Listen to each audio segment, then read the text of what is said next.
হাই নমস্কাৰ বন্ধু বান্ধৱীসকল, কি খবৰ আপোনালোকৰ? আশা কৰোঁ সকলো ভালে আছে। আজি মই আপোনালোকক চুকা শাকেৰে মাছৰ ৰেচিপি এটা বনাই দেখুৱাম। এয়া চুকা শাক, এয়া কচ মাছ বনাই দেখুৱাম আপোনালোকক। ফাৰ্ষ্ট মই শাকখিনি ধুনীয়াকৈ ধুই লওঁ। শাকখিনি ধুই লওঁ, কেনেকৈ বনাই আপোনালোকক দেখাম।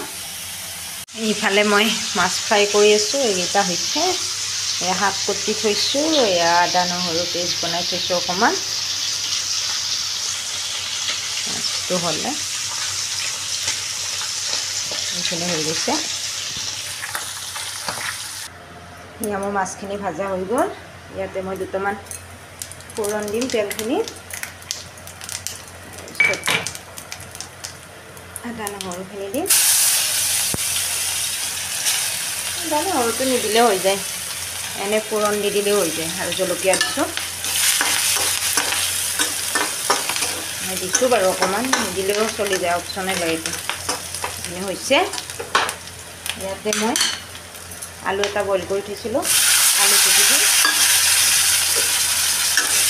ভাজিম ধুনীয়াকৈ আলুটো।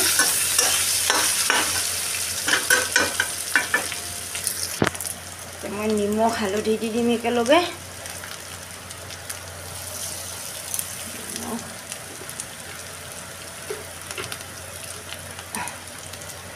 হালধি দি দিম,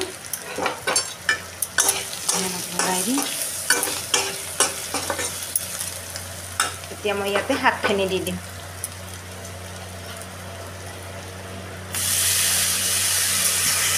দি দিছোঁ। এতিয়া লাৰি দিম মই ধুনীয়াকৈ। পৰি গ'ল। আৰু ইয়াতে একো মছলা দিব নালাগে, একো দিব নালাগে। এইখিনি সিজিব দিব লাগিব। ঢাকোন মাৰি মই থৈ দিম, তাৰপিছত দেখাই আছোঁ। এইখিনি চাব, এয়া একদম চিম্পুল হয়, খায়ে চাগে সকলোৱে। বৰ সোৱাদ লাগে, গৰমত খাইতো আৰু বেছি সোৱাদ। আৰু অকণমান টাইম থাকিব দি ঢাকোন মাৰি অকণমান টাইম আৰু থৈ দিম। কৰিয়ে থাকে নে? এইখিনি হৈ গৈছে। ইয়াতে মই এতিয়া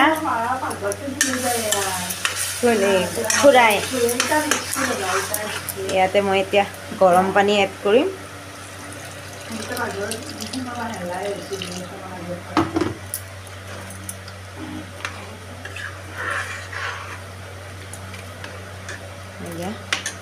অকণমান দিম, উতলিব দিম। কি হৈছে? সেইখিনি তুমি ভাজিবা বোলে, কেনেকৈ ভাজা ভাজা। এইখিনি মই উতলিব দিম এতিয়া।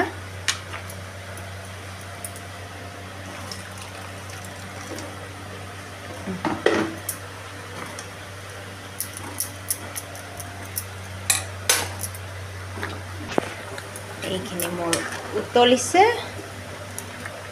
এয়া ইয়াতে মই মাছ কেইপিচ দি দিম।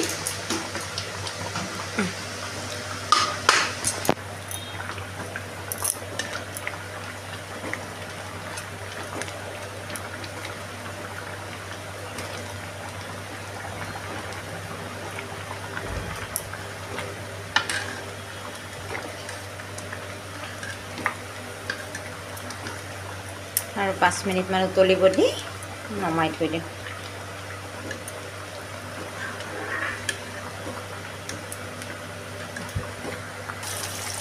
এয়া মোৰ চুকা শাক মাছৰ আঞ্জা ৰেডি। এইখিনি মই নমাই থৈ দিম এতিয়া। এয়া মোৰ চব্জি ৰেডি হৈ গ'ল। তেন্তে আজিলৈ আহিছোঁ। Bye bye. ভিডিঅ'টো ভাল লাগিলে লাইক কমেণ্ট কৰিব। বাই।